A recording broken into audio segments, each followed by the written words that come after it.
Sejarah awal Pulau Jawa seolah terbungkus oleh misteri, karena sama sekali tidak diketahui keberadaannya oleh dunia, sampai pulau ini dikunjungi oleh peziarah dari China, Fahian pada tahun 412 Masehi. Berdasarkan buku Sejarah Gaib Tanah Jawa, karangan C.W. Leadbeater, cetakan tanggal 1 Maret tahun 2015, disebutkan, pada tahun 2000 sebelum Masehi, Pulau Jawa sudah menjadi koloni bangsa Atlantis, tapi saat Atlantis hancur Jawa menjadi negeri terpisah.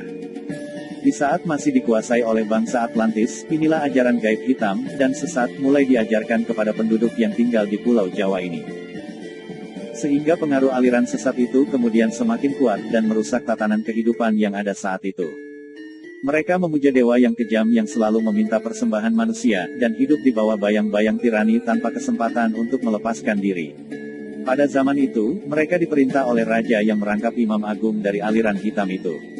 Di antara raja ini ada seorang yang sungguh fanatik dalam kepercayaan aliran hitam itu.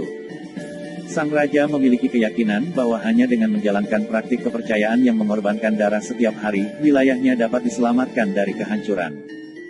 Hal ini didasari keyakinan bahwa dewa-dewa ganas dan haus darahlah yang memegang kendali atas Pulau Jawa pada saat itu. Para dewa telah membuktikan kekuatan dahsyatnya dengan letusan gunung berapi berulang-ulang dan bencana-bencana alam lainnya. Raja tersebut lalu memutuskan untuk melakukan sebuah pemagaran gaib demi untuk tetap menjaga dan memelihara perlindungan atas Pulau Jawa. Salah satu caranya dengan praktik ilmu gaib dari para ahli sihir. Hal ini dilakukan agar kelak semua sesembahan darah kepada dewa-dewa haus darah yang bercokol di seluruh Jawa tetap dilanjutkan di sepanjang abad-abad yang akan datang. Demi terwujudnya maksud itu, dia kemudian menciptakan mantra yang sangat kuat di atas Pulau Jawa agar aliran hitam yang dianutnya tersebut tak akan lenyap selamanya. Efek dari hal itu, masih dapat dilihat baik secara eteris maupun astral dalam bentuk awan gelap yang besar melayang-layang di atas Pulau Jawa. Awan hitam ini, anehnya kelihatan seolah-olah seperti tertambat pada titik-titik tertentu, sehingga tidak lantas terbawa oleh angin dan tetap tinggal pada tempatnya.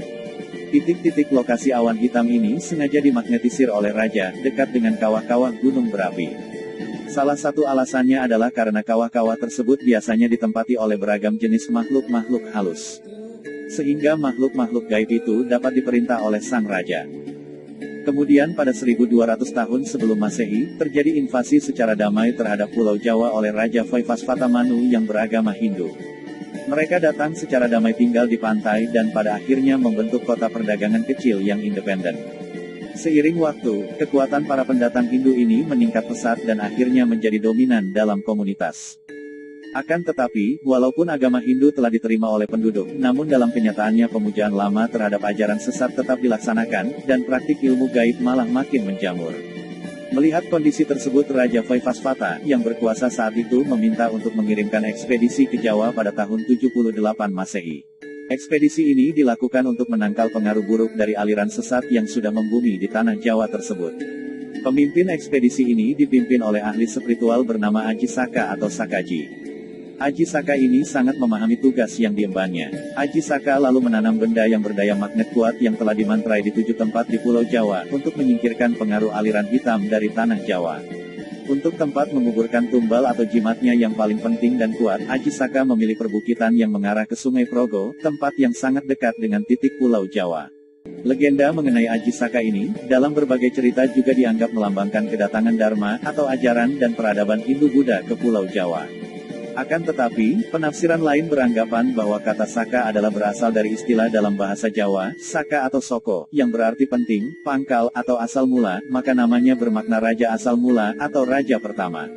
Mitos ini mengisahkan mengenai kedatangan seorang pahlawan yang membawa peradaban, tata tertib dan keteraturan ke Jawa.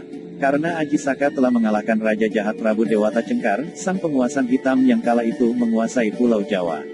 Legenda ini juga menyebutkan bahwa Aji Saka adalah pencipta tarikh tahun Saka, atau setidak-tidaknya raja pertama yang menerapkan sistem kalender Hindu di Jawa.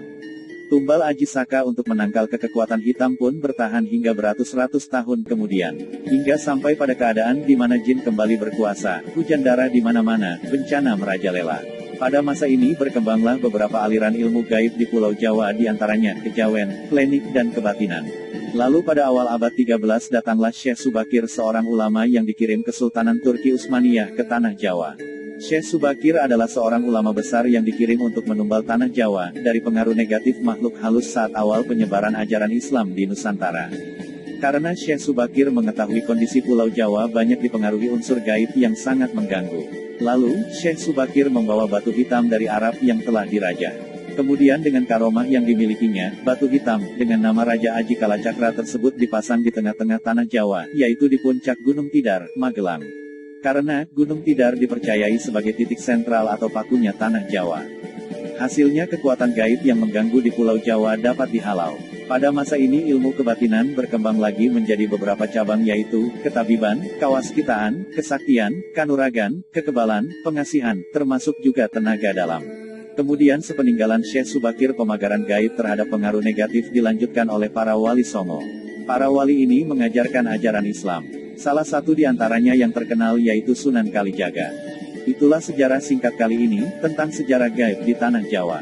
Semoga pembahasan ini bisa menambah wawasan untuk kita. Tunggu pembahasan di video berikutnya.